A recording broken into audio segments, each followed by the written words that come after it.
بسم اللہ الرحمن الرحیم۔ اللہ پاک کے ببرکت نام سے شروع جو تمام کائنات کا خالق و مالک اور معبود برحق ہے۔ حضور نبی کریم صلی اللہ علیہ وآلہ وسلم اور ان کی آل پر کروڑوں درود و سلام۔ ناظرین گرامی السلام علیکم۔ پیارے دوستو، ایک کسان اپنے کھیتوں میں بیج بو رہا تھا۔ صبح کا وقت تھا، علاقے کا نواب سیر کرتے ہوئے وہاں سے گزرا۔ کسان کو محنت سے کام کرتے ہوئے دیکھ کر نواب نے سوچا کہ کسان سے اس کی خیریت دریافت کرنی چاہیے۔ وہ گھوڑے سے اترا اور کھیت کے کنارے پہنچ کر کسان سے پوچھا، کیوں بھائی، کھیتی باڑی میں تم اس قدر محنت کرتے ہو، کتنا کچھ کما لیتے ہو؟ کچھ فائدہ بھی ہوتا ہے یا نہیں؟ کسان نے سر اٹھایا اور نواب سے کہا، فائدہ کیا جناب، فصل کٹنے کے بعد اس کے 4 حصے کر لیتا ہوں۔ نواب نے پھر پوچھا، اچھا تو ان 4 حصوں کو خرچ کیسے کرتے ہو؟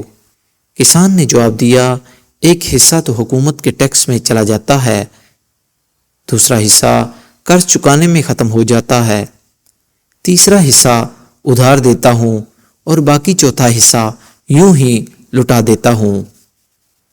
نواب کو کسان کی یہ عجیب و غریب باتیں سن کر بہت تعجب ہوا۔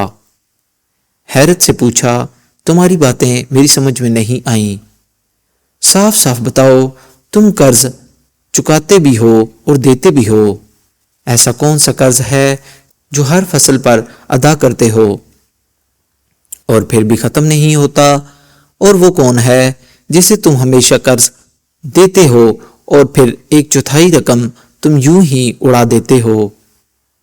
کسان نے جواب دیا، جناب بات دراصل یہ ہے کہ میرے والد نے ایک ساہوکار سے رقم ادھار لی تھی، والد کے مرنے کے بعد اس کا سود بھی ادا کرتا ہوں، ایک حصہ ٹیکس دینے کے، دوسرا حصہ یہ ادا ہو جاتا ہے، اور تیسرا حصہ کسے ادھار دیتے ہو؟ نواب نے پوچھا۔ کسان نے کہا، یہ میں اپنے 2 لڑکوں پر خرچ کرتا ہوں تاکہ بڑھاپے میں وہ مجھ پر خرچ کریں۔ نواب نے پوچھا، اور یہ ایک حصہ فضول کیوں اڑا دیتے ہو؟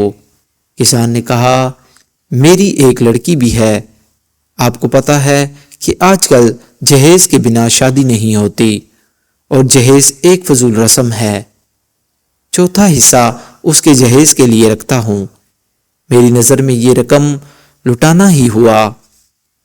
نواب اس کی مدلل گفتگو سے بہت متاثر ہوا اور ایک بڑی رقم اسے انعام کے طور پر دے کر رخصت کر دیا۔